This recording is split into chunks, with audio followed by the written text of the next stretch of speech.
ഗാർഹിക പീഡനത്തെ തുടർന്ന് യുവതി ആത്മഹത്യ ചെയ്ത സംഭവത്തിൽ നിർണായക വെളിപ്പെടുത്തലുമായി സുഹൃത്തുക്കൾ.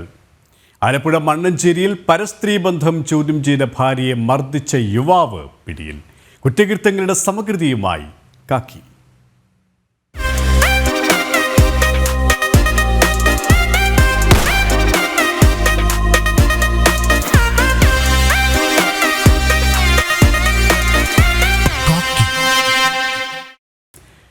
ക്ഷേത്രങ്ങളും വീടുകളും കുത്തിത്തുറന്ന് മോഷണം നടത്തുന്നയാളെ ചടയമംഗലം പോലീസ് കസ്റ്റഡിയിൽ വാങ്ങി. 59-കാരനായ വാമരപുരം സ്വദേശി പ്രസാദിനെയാണ് പോലീസ് കസ്റ്റഡിയിൽ വാങ്ങിയത്. നിലമേൽ ശ്രീ ധർമ്മശാസ്ത്ര ക്ഷേത്രത്തിൽ കാണിക്കവഞ്ചികൾ കുത്തിത്തുറന്ന് മോഷണം നടത്തിയ കേസിലാണ് അറസ്റ്റ്.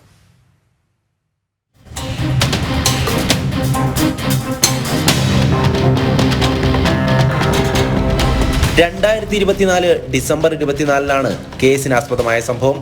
വെളുപ്പിന് നിലമേൽ ശ്രീധർമ്മശാസ്ത്ര ക്ഷേത്രത്തിലെ കാണിക്കവഞ്ചികൾ കുത്തിത്തുറന്ന് പണം മോഷ്ടിക്കുകയായിരുന്നു. ക്ഷേത്രത്തിൽ നിന്ന് 40,000-ലധികം രൂപ കൈക്കലാക്കി മോഷണം നടത്തി തിരികെ പോകുന്നതിനിടയിൽ സെക്യൂരിറ്റി ജീവനക്കാരൻ കണ്ടതിനെ തുടർന്ന് ഇയാൾ മതിൽ ചാടിക്കടന്ന് രക്ഷപ്പെടുകയായിരുന്നു. കേസിൽ അന്വേഷണം നടക്കുന്നതിനിടെയാണ് പ്രതി മറ്റൊരു കേസിൽ തിരുവനന്തപുരം വഞ്ചിയൂർ പോലീസിന്റെ പിടിയിലാകുന്നത്. തുടർന്ന് ചടയമംഗലം പോലീസ് കസ്റ്റഡിയിൽ വാങ്ങിയ പ്രസാദിനെ നിലമേൽ ക്ഷേത്രത്തിലെത്തിച്ച് തെളിവെടുപ്പ് നടത്തി. തിരുവനന്തപുരം മെഡിക്കൽ കോളേജ് ഭാഗങ്ങളിൽ പകൽ സമയങ്ങളിൽ കറങ്ങി നടക്കുകയും രാത്രികാലങ്ങളിൽ ക്ഷേത്രങ്ങളും വീടുകളും കയറി മോഷണം നടത്തുകയുമാണ് ഇയാളുടെ രീതി. Medical college police station, Sreekaryam, Valiyathura, Vanchiyoor, Chirayinkeezhu, Chadayamangalam police സ്റ്റേഷനുകളിലായി 10-ലധികം കേസുകളാണ് പ്രസാദിനെതിരെ നിലവിലുള്ളത്. തെളിവെടുപ്പിന് ശേഷം ചടയമംഗലം പോലീസ് ഇയാളെ വീണ്ടും കോടതിയിൽ ഹാജരാക്കി. ജനം, കൊല്ലം. മലപ്പുറം മഞ്ചേരി ഇളങ്കൂരിൽ ഭർതൃവീട്ടിൽ ആത്മഹത്യ ചെയ്ത വിഷ്ണുജ അനുഭവിച്ചത് കടുത്ത പീഡനമെന്ന് സുഹൃത്ത്. ഭർത്താവ് പ്രഭിൻ ശാരീരികമായി ഉപദ്രവിച്ചു. സുഹൃത്തുക്കളുമായി സംസാരിക്കാതിരിക്കാൻ വാട്സാപ്പ് ചാറ്റുകൾ പ്രഭിൻ്റെ ഫോണുമായി കണക്ട് ചെയ്തിരുന്നുവെന്നും വെളിപ്പെടുത്തൽ. അറസ്റ്റിലായ പ്രഭിനെ ചോദ്യം ചെയ്യലിനായി ഡിവൈഎസ്പി ഓഫീസിലെത്തിച്ച ശേഷം മഞ്ചേരി കോടതിയിൽ ഹാജരാക്കി റിമാൻഡ് ചെയ്തു.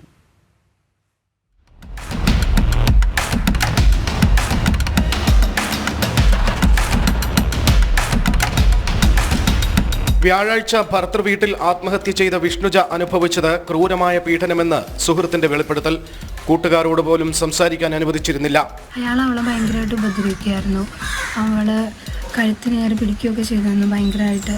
അതേപോലെ തന്നെ അടിക്കുകയും ഒക്കെ ചെയ്യുമായിരുന്നു. മാനസികമായിട്ട് ശാരീരികമായിട്ട് ഒരുപാട് അവളെ ബുദ്ധിമുട്ടിച്ചിട്ടുണ്ട്. കുറേ കഴിഞ്ഞിട്ട് അവൾക്ക് പറ്റുന്നില്ല എന്ന് കാണുമ്പോഴായിരുന്നു അവൾ എന്നോടെല്ലാം ഷെയർ ചെയ്തുകൊണ്ടിരുന്നത്. അപ്പോഴൊക്കെ ഞാൻ പറയും, നീ എന്നാൽ തിരിച്ചു പോരുക, വീട്ടിലാണെങ്കിൽ അവളെ സ്വീകരിക്കും. ഒരിക്കലും ഞാൻ പറഞ്ഞാൽ നീ നമുക്ക് റെഡിയാക്കാം, ജോലിയല്ലേ, അവൾക്ക് ജോലി ഇല്ല എന്നുള്ളതിൻ്റെ ഒരു ബുദ്ധിമുട്ടുണ്ടായിരുന്നു. ജോലി കിട്ടിയിട്ട് എല്ലാം ശരിയാവുമല്ലോ. കാരണം പ്രായമായിട്ടുള്ള അച്ഛനും അമ്മയൊക്കെയാണ്, അവരെ നോക്കാൻ ഇനി വേറെ 3 പെൺമക്കളാണുള്ളത്. അവൾ ജോലിയായിട്ട് ഞാൻ ഇതെല്ലാം നിർത്തി പോരും എന്നുള്ള രീതിയിലൊക്കെ പറയായിരുന്നു. അയാൾ വാട്സപ്പ് അവളുടെ കണക്റ്റഡ് ആയിരുന്നു. വാട്സപ്പിലൊന്നും അവളൊരിക്കലും ഞങ്ങളോട് ഫ്രീ ആയിട്ട് സംസാരിച്ചിട്ടുണ്ടായിരുന്നില്ല. അയാൾ അറിയാണ്ട് ടെലിഗ്രാമിലൊക്കെ ആയിരുന്നു ഞങ്ങൾ കോണ്ടാക്ട് ചെയ്തുകൊണ്ടിരുന്നത്. എന്നിട്ട് അയാൾ ഇടയ്ക്ക് അവളെ നമ്പറിൽ നിന്ന് മെസ്സേജ് അയക്കും. ഇനിയിപ്പോൾ അവളെന്തേലും അയാളെക്കുറിച്ച് ഞങ്ങളോട് പറഞ്ഞിട്ടുണ്ടോയെന്ന് അറിയാം. അതുപോലെ തന്നെ വിളിച്ച് ഫോൺ സ്പീക്കറിൽ ഇട്ടിട്ട് അവളെ നിർബന്ധിക്കാറുണ്ടായിരുന്നു സംസാരിക്കാൻ. അയാളുള്ളത് അറിയിക്കാണ്ട് അവളെ ഭയങ്കരമായിട്ട് നിർബന്ധിക്കും ഞങ്ങളോട് സംസാരിക്കാൻ. പക്ഷെ അവൾ നേരത്തെ പറഞ്ഞു വെക്കും ഇങ്ങനെയൊക്കെ ചെയ്യും. അവൾ ഫോണിൽ പോലും അവൾക്ക് ശരിക്കും ഒന്ന് ഷെയർ ചെയ്യാം, അവളെ അവസ്ഥ ഷെയർ ചെയ്യാൻ അവൾക്ക് അധികം പറ്റുന്നുണ്ടായിരുന്നില്ല. വിഷ്ണുജയുടെ മൊബൈൽ ഫോൺ പ്രഭിന്റെ ഫോണുമായി കണക്ട് ചെയ്തിരുന്നു. വാട്സപ്പ് ചാറ്റ് പോലും അസാധ്യമായിരുന്നു. ചില സമയങ്ങളിൽ ടെലഗ്രാം വഴി കൂട്ടുകാരികളോട് സംസാരിച്ചിരുന്നു. അങ്ങനെയാണ് വിഷ്ണുജ അനുഭവിച്ചിരുന്ന പീഡനങ്ങൾ മനസ്സിലായതെന്നും സുഹൃത്ത് പറയുന്നു. സഹിക്കാൻ കഴിയാത്ത സാഹചര്യത്തിൽ മാത്രമാണ് വിഷ്ണുജ ഇക്കാര്യങ്ങൾ സുഹൃത്തുക്കളോട് പറഞ്ഞിരുന്നത്. ഇക്കഴിഞ്ഞ വ്യാഴാഴ്ചയാണ് പൂക്കോട്ടുംപാടം സ്വദേശിനി വിഷ്ണുജ ഭർതൃവീട്ടിൽ ആത്മഹത്യ ചെയ്തത്. സംഭവത്തിൽ ഭർത്താവ് മഞ്ചേരി മെഡിക്കൽ കോളേജ് സ്റ്റാഫ് നഴ്സായ പ്രഭിനെ പോലീസ് അറസ്റ്റ് ചെയ്തിരുന്നു. ആത്മഹത്യാ പ്രേരണ, സ്ത്രീപീഡനം എന്നീ വകുപ്പുകളാണ് ചുമത്തിയത്. പ്രഭിനെ ഇന്ന് ഡിവൈഎസ്പി ഓഫീസിൽ ചോദ്യം ചെയ്യലിനായി എത്തിച്ചു. തുടർന്ന് വൈദ്യപരിശോധനയ്ക്ക് ശേഷം മഞ്ചേരി കോടതിയിൽ ഹാജരാക്കി. ജനം, മലപ്പുറം. കോഴിക്കോട് മാവൂരിൽ സ്കൂട്ടർ അപകടകരമായി ഓടിച്ച സംഭവത്തിൽ കേസെടുത്ത് മോട്ടോർ വാഹന വകുപ്പ്. കുട്ടിയെ അശ്രദ്ധമായി പിറകിലിരുത്തി ഹെൽമറ്റില്ലാതെ സ്കൂട്ടർ ഓടിച്ച മാവൂർ സ്വദേശി ഷഫീഖിനെതിരെയാണ് കേസ്. ലൈസൻസും സസ്പെൻഡ് ചെയ്തു.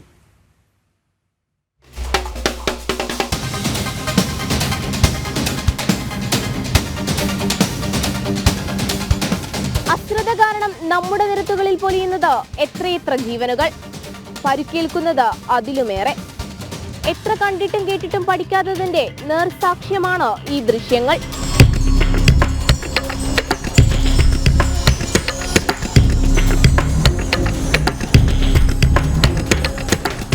മാവൂർ തെങ്ങിലക്കടവിൽ ഇന്നലെ രാത്രി 9:30 സംഭവം.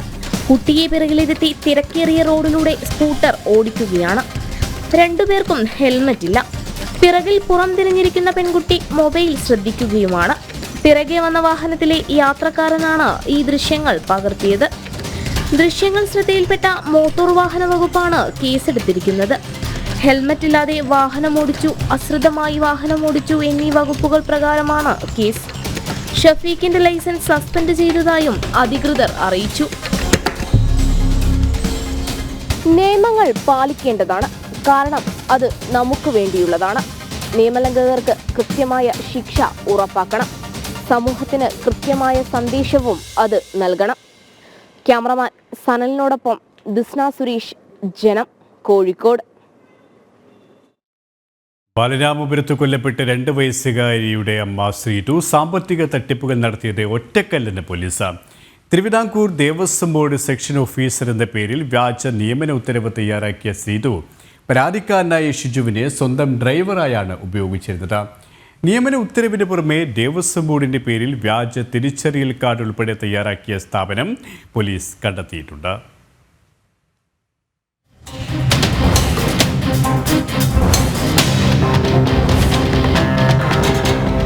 2 വയസ്സുകാരിയുടെ കൊലപാതകത്തിന് കാരണം എന്താണെന്നറിയാതെ പോലീസ് വട്ടം കറങ്ങുമ്പോഴാണ് അമ്മ ശ്രീതുവിനെതിരെ സാമ്പത്തിക തട്ടിപ്പ് പരാതികളുമായി നാട്ടുകാർ രംഗത്ത് വന്നത്. ഇതിൽ നെയ്യാറ്റിങ്കര സ്വദേശി ഷിജുവിന്റെ പരാതിയിലാണ് ഇന്നലെ വൈകിട്ട് ശ്രീതുവിനെ അറസ്റ്റ് ചെയ്തത്. തിരുവിതാംകൂർ ദേവസ്വം ബോർഡിൽ ഡ്രൈവർ നിയമനം വാഗ്ദാനം ചെയ്ത് 10 ലക്ഷം രൂപ തട്ടിച്ചുവെന്നാണ് പരാതി. ദേവസ്വം ബോർഡിലെ സെക്ഷൻ ഓഫീസർ എന്നാണ് ശ്രീതു പരിചയപ്പെടുത്തിയത്. 1 വർഷം മുൻപ് ശ്രീതുവിന്റെ പേരിലുള്ള വ്യാജ ഔദ്യോഗിക ലെറ്റർ പാഡിൽ ഡ്രൈവറായി നിയമിച്ചുള്ള ഉത്തരവ് കൈമാറി. 28,000 രൂപ ശമ്പളമെന്നാണ് ഉത്തരവിൽ പറഞ്ഞിട്ടുള്ളത്. ശ്രീതുവിന്റെ ഒഫീഷ്യൽ ഡ്രൈവർ എന്നാണ് പറഞ്ഞത്. ഒരിക്കലും ഷിജുവിനെ ദേവസ്വം ഓഫീസിൽ കയറ്റിയിരുന്നില്ല.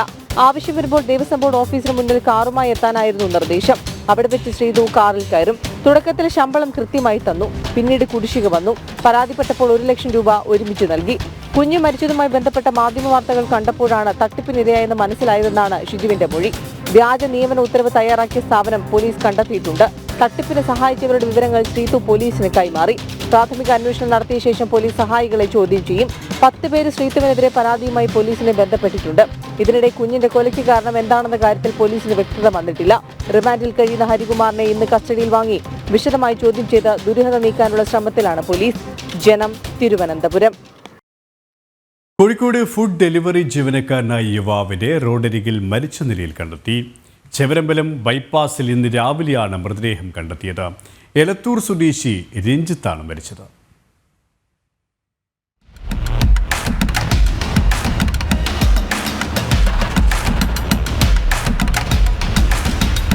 ഇന്ന് രാവിലെ 7 മണിയോടെ ചേവരമ്പലം ബൈപ്പാസ് റോഡിൽ അന്യസംസ്ഥാന തൊഴിലാളിയാണ് മൃതദേഹം കണ്ടത്. സമീപത്തെ വെള്ളക്കെട്ടിൽ വീണുകിടക്കുന്ന നിലയിലായിരുന്നു യുവാവും ബൈക്കും. നാട്ടുകാർ വിവരമറിയിച്ചതിനെ തുടർന്ന് ഉടൻ പോലീസ് സംഭവ സ്ഥലത്തെത്തി. രാത്രിയിലാണ് അപകടം നടന്നതെന്നാണ് പ്രാഥമിക വിലയിരുത്തൽ. ഡിവൈഡറിൽ തട്ടി ബൈക്ക് മറിഞ്ഞതാകാനാണ് സാധ്യത. മറ്റേതെങ്കിലും വാഹനം ഇടിച്ചതാണോ എന്ന സംശയവുമുണ്ട്. അപകടം നടന്ന സ്ഥലം സ്ഥിരം അപകട മേഖലയാണ് എന്നാണ് നാട്ടുകാർ പറയുന്നത്.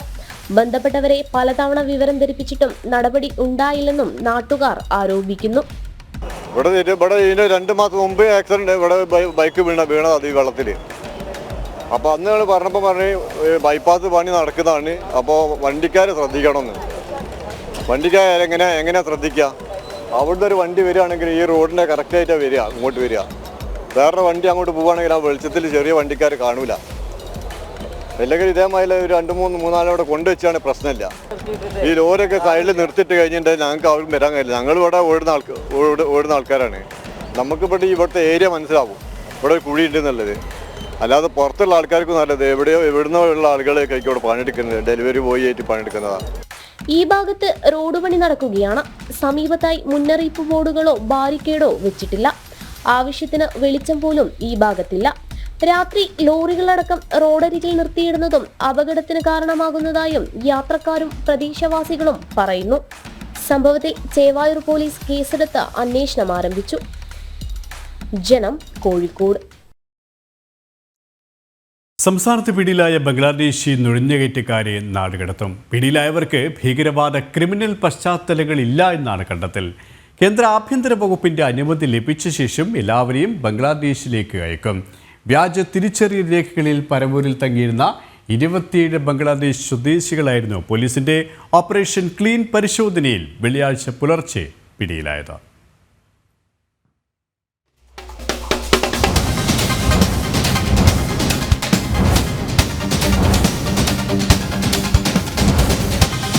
നാടുകടത്താനുള്ള നടപടികൾ പൂർത്തിയാക്കുന്നതുവരെ പ്രത്യേക ക്യാമ്പുകളിൽ താമസിപ്പിക്കും. കേന്ദ്ര ആഭ്യന്തര വകുപ്പിൽ നിന്നുള്ള അനുമതി ഉൾപ്പെടെയുള്ള നടപടിക്രമങ്ങൾ പൂർത്തിയാക്കേണ്ടതുണ്ട്. നേരത്തെ ബംഗ്ലാദേശി നുഴഞ്ഞുകയറ്റക്കാർ പിടിയിലായ ഒറ്റപ്പെട്ട സംഭവങ്ങളും 2-3 പേർ പിടിയിലായ കേസുകളും ഉണ്ടായിട്ടുണ്ടെങ്കിലും 27 പേർ ഒരുമിച്ച് പിടിയിലാകുന്നത് ആദ്യമായിരുന്നു. പിടിയിലായവരുടെ പശ്ചാത്തലങ്ങൾ പോലീസും കേന്ദ്ര ഇന്റലിജൻസ് വിഭാഗങ്ങളും പരിശോധിച്ചിട്ടുണ്ട്. എല്ലാവരും ജോലി തേടി എത്തിയവരാണെന്നും വിവിധ ഭാഷാ തൊഴിലാളികൾ കൂട്ടമായി താമസിക്കുന്ന സ്ഥലങ്ങളിൽ ബംഗാളികളെന്ന വ്യാജേനയാണ് തങ്ങിയതെന്നും വ്യക്തമായിരുന്നു. ഇതിനു മുമ്പ് ബോട്ട് മാർഗം ബംഗ്ലാദേശിൽ നിന്ന് പശ്ചിമ ബംഗാളിലും ഇവിടെ നിന്ന് കേരളത്തിലും എത്തിയ ബംഗ്ലാദേശി യുവതി തസ്ലീമയടക്കം 10ഓളം പേർ എറണാകുളം ജില്ലയുടെ വിവിധ ഭാഗങ്ങളിൽ പിടിയിലായിരുന്നു. പറവൂരിൽ പിടിയിലായ ബംഗ്ലാദേശികളും പുഴ കടന്നാണ് എത്തിയിരിക്കുന്നത്. ബംഗ്ലാദേശികളെന്ന് അറിഞ്ഞുകൊണ്ട് തന്നെയായിരുന്നു കെട്ടിടങ്ങൾ ഇവർക്ക് വാടകയ്ക്ക് നൽകിയിരുന്നതെന്നും വ്യക്തമായിരുന്നു. നുഴഞ്ഞുകയറ്റക്കാരെന്ന് വ്യക്തമായിട്ടും താവളങ്ങൾ ഒരുക്കി നൽകിയവർക്കെതിരെയും കർശനമായ നിയമ നടപടികൾ ഉണ്ടാകും. ജനം, കൊച്ചി. ലോൺ ആപ്പ് തട്ടിപ്പിൽ ആപ്ലിക്കേഷനുകളുടെ സോഴ്സ് കോഡുകൾ ചൈനീസ് ഭാഷയിൽ. തട്ടിപ്പിന് ചൈനയിലും സിംഗപ്പൂരിലും കടലാസ് കമ്പനികളെന്നും കണ്ടെത്തൽ. കേസിൽ അറസ്റ്റിലായ 4 പ്രതികളുടെ ED കസ്റ്റഡി കാലാവധി ഇന്ന് അവസാനിച്ചു.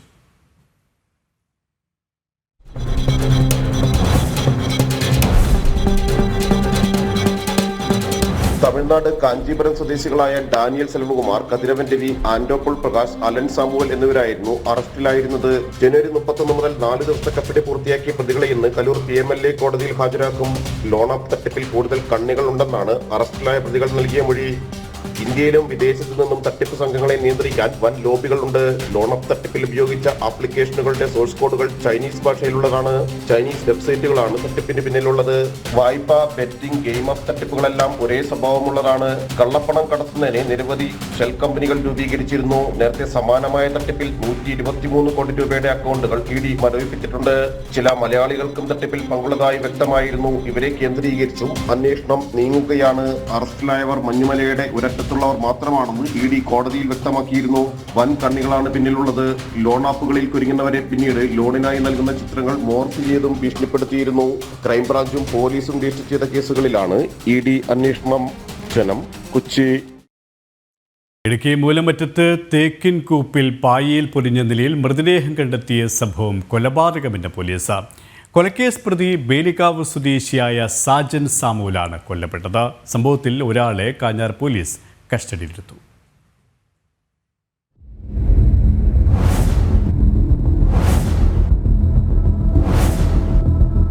ഇന്നലെ രാവിലെയാണ് മൂലമറ്റം KCB കോളനിക്ക് സമീപം തേക്കിൻകൂപ്പിലെ കുറ്റിക്കാട്ടിൽ നിന്ന് പായയിൽ പൊതിഞ്ഞ നിലയിൽ ജീർണിച്ച മൃതദേഹം കണ്ടെത്തിയത്. തുടർന്ന് നടത്തിയ അന്വേഷണത്തിലാണ് മൃതദേഹം ഗുണ്ടാ നേതാവും കൊലക്കേസ് പ്രതിയുമായ മേലുകാവ് സ്വദേശി സാജൻ സാമുവലിന്റേതെന്ന് സ്ഥിരീകരിച്ചത്. ഇയാളുടെ മരണം കൊലപാതകമെന്ന് ഉറപ്പിക്കുകയാണ് പോലീസ്. കൊല്ലപ്പെട്ട സാജന്റെ കഴുത്തിലും തലയിലും ഗുരുതര മുറിവുകളുണ്ട്. ഇടതുകൈ വെട്ടിമാറ്റിയ നിലയിലായിരുന്നു. കൊലപാതകത്തിന് പിന്നിൽ 8 അംഗ സംഘമാണെന്നാണ് പോലീസ് പറയുന്നത്. കൊലപാതകത്തിൽ നേരിട്ട് പങ്കുള്ള മൂലമറ്റം സ്വദേശി ഷാരോൺ ബേബി എന്നയാളെ പോലീസ് കസ്റ്റഡിയിലെടുത്തിട്ടുണ്ട്. കൊലപാതകത്തിന് ശേഷം മൃതദേഹം ഉപേക്ഷിക്കാൻ കൊണ്ടുപോയ ഓട്ടോറിക്ഷ ഡ്രൈവർ നൽകിയ മൊഴിയാണ് കേസിൽ നിർണായകമായത്. കേടായ പന്നിമാംസം എന്ന് പറഞ്ഞാണ് മേലുകാവ് എരുമപ്രയിൽ നിന്ന് 25 കിലോമീറ്റർ അകലെയുള്ള മൂലമറ്റത്തെ തേക്കിൻകൂപ്പിലേക്ക് ഓട്ടോറിക്ഷയിൽ മൃതദേഹം എത്തിച്ചത്. സംശയം തോന്നിയ ഓട്ടോറിക്ഷ ഡ്രൈവർ പിന്നീട് പോലീസിൽ വിവരമറിയിക്കുകയായിരുന്നു. പ്രതികളായ കൂടുതൽ ആളുകളുടെ അറസ്റ്റ് ഉടൻ ഉണ്ടാകുമെന്നാണ് പോലീസ് നൽകുന്ന വിവരം. ജനുവരി 29 തീയതി മുതലാണ് സാജൻ സാമുവലിനെ കാണാതായത്. സാജൻ പ്രതിയായ കൊലക്കേസുമായി ബന്ധമുള്ളവരാണ് ഇയാളെ വകവരുത്തിയതെന്നാണ് സൂചന. ജനം, ഇടുക്കി. കോഴിക്കോട് നടന്ന ക്രൂര കൊലപാതകത്തിന്റെ ഞെട്ടിക്കുന്ന വിവരങ്ങളാണ് പുറത്തുവരുന്നത്. മരിച്ച കൊണ്ടോട്ടി സ്വദേശി ഷിബിനെ അതിക്രൂരമായാണ് ഹിജാസ് കൊലപ്പെടുത്തിയത്. കഴുത്തിൽ സ്ക്രൂ ഡ്രൈവർ ഉപയോഗിച്ച് പലതവണ കുത്തിയും മുഖം കല്ലുകൊണ്ടടിച്ച് വികൃതമാക്കിയുമാണ് മരണം ഉറപ്പാക്കിയിരുന്ന അന്വേഷണ സംഘം. പ്രാഥമിക ചോദ്യം ചെയ്യലിൽ പ്രതി ഹിജാസ് നൽകിയ മൊഴി പൂർണ്ണമായും വിശ്വാസത്തിലെടുക്കാതെ അന്വേഷണ ഉദ്യോഗസ്ഥർ.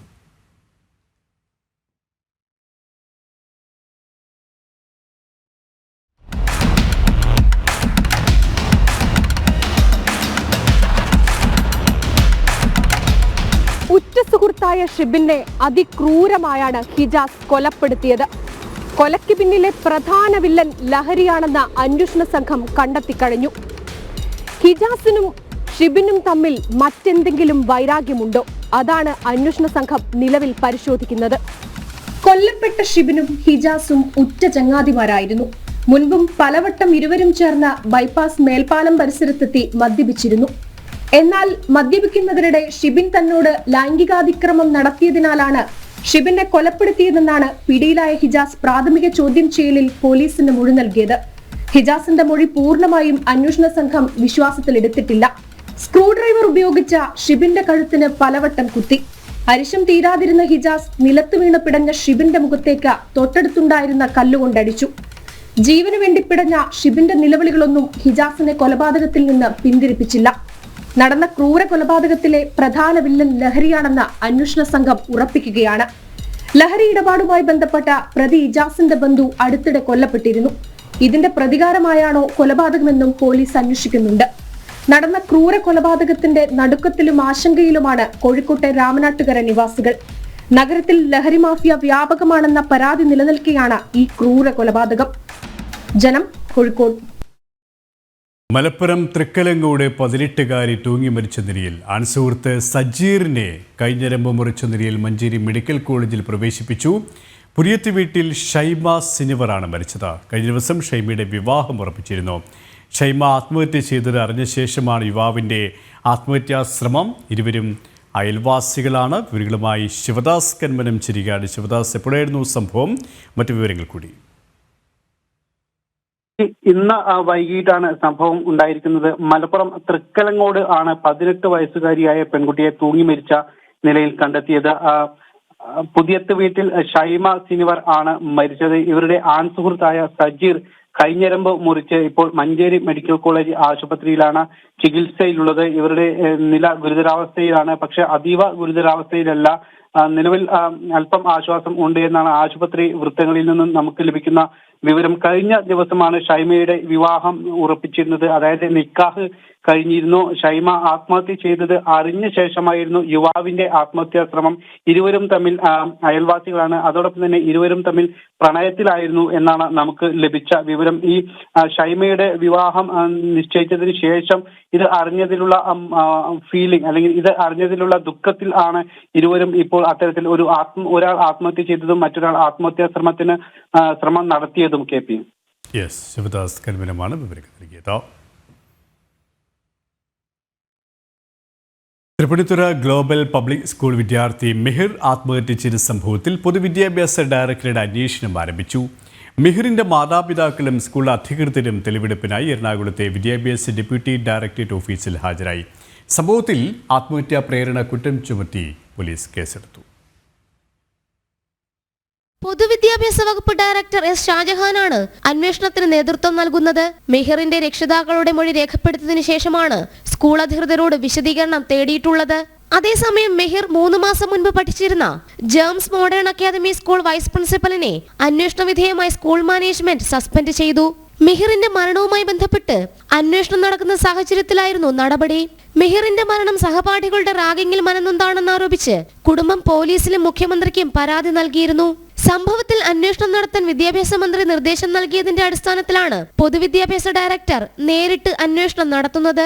മരണപ്പെട്ട കുട്ടിയുടെ മാതാപിതാക്കളെയും ആ കുട്ടി പഠിച്ച സ്കൂളിലെ പ്രിൻസിപ്പൽ, ആ വിങ്ങിന്റെ ഹെഡ്, ക്ലാസ് ടീച്ചർ, മുൻപ് പഠിച്ച സ്കൂളിലെ വൈസ് പ്രിൻസിപ്പൽ എന്നിവരുടെ മൊഴി എന്നിവർ രേഖപ്പെടുത്തിയത്. ആ സ്കൂളുകളിലെ മറ്റ് അധ്യാപകരുടെയും പ്രിൻസിപ്പലിന്റെയും മൊഴി കൂടി രേഖപ്പെടുത്തുവാനുണ്ട്. അവരോട് ഇപ്പോൾ വരുവാൻ വേണ്ടി ആവശ്യപ്പെട്ടിട്ടുണ്ട്. പിന്നെ പാരലായിട്ട് പോലീസ് ഇൻവെസ്റ്റിഗേഷന് മുന്നേറുന്നുണ്ട്. അത് നല്ല രീതിയിൽ തന്നെയാണ് പോകുന്നത്. ആ ഓഫീസർമാർ പോലീസ് ഉദ്യോഗസ്ഥന്മാരുമായിട്ട് കൂടി ചർച്ച ചെയ്തിട്ട് വിശദമായ റിപ്പോർട്ട് അടിയന്തരമായിട്ട് തന്നെ എത്രയും പെട്ടെന്ന് തന്നെ വിദ്യാഭ്യാസ വകുപ്പ് സർക്കാരിന് സമർപ്പിക്കും. DGPയുടെ നിർദ്ദേശപ്രകാരം രൂപീകരിച്ച 10 അംഗ അന്വേഷണ സംഘവും നടപടികളുമായി മുന്നോട്ടു പോവുകയാണ്.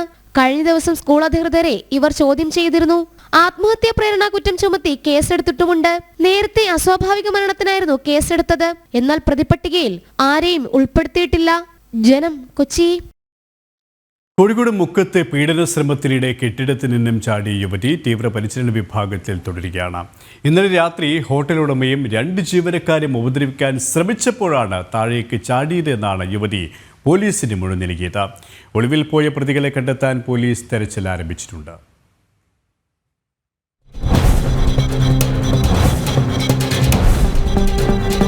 സംഗീതം എന്ന ഹോട്ടലിലെ ജീവനക്കാരിയായ പയ്യന്നൂർ സ്വദേശിയാണ് രാത്രി 11 മണിയോടെ കെട്ടിടത്തിൽ നിന്നും ചാടിയത്. വീഴ്ചയിൽ നട്ടെല്ലിന് പരിക്കേറ്റ യുവതി കോഴിക്കോട് മെഡിക്കൽ കോളേജ് ആശുപത്രിയിൽ തീവ്രപരിചരണ വിഭാഗത്തിൽ ചികിത്സയിലാണ്. നിലവിൽ ആരോഗ്യസ്ഥിതി തൃപ്തികരമാണെന്ന് ആശുപത്രി വൃത്തങ്ങൾ അറിയിച്ചു. രാത്രി ഫോണിൽ ഗെയിം കളിച്ചുകൊണ്ടിരിക്കുമ്പോഴാണ് ഹോട്ടൽ ഉടമയും ജീവനക്കാരായ മറ്റു 2 പേരും തന്നെ ഉപദ്രവിക്കാനെത്തിയത് എന്നാണ് യുവതി പോലീസിന് മൊഴി നൽകിയിരിക്കുന്നത്. ഹോട്ടൽ ഉടമ ദേവദാസ്, ജീവനക്കാരായ റിയാസ്, സുരേഷ് എന്നിവർക്കെതിരെ മുക്കം പോലീസ് കേസെടുത്തു. അതിക്രമിച്ചു കടക്കൽ, സ്ത്രീകളെ ഉപദ്രവിക്കൽ എന്നീ വകുപ്പുകളാണ് നിലവിൽ ചുമത്തിയിരിക്കുന്നത്. ജനം, കോഴിക്കോട്. കാക്കി ഇവിടെ പൂർണ്ണമാവുകയാണ്.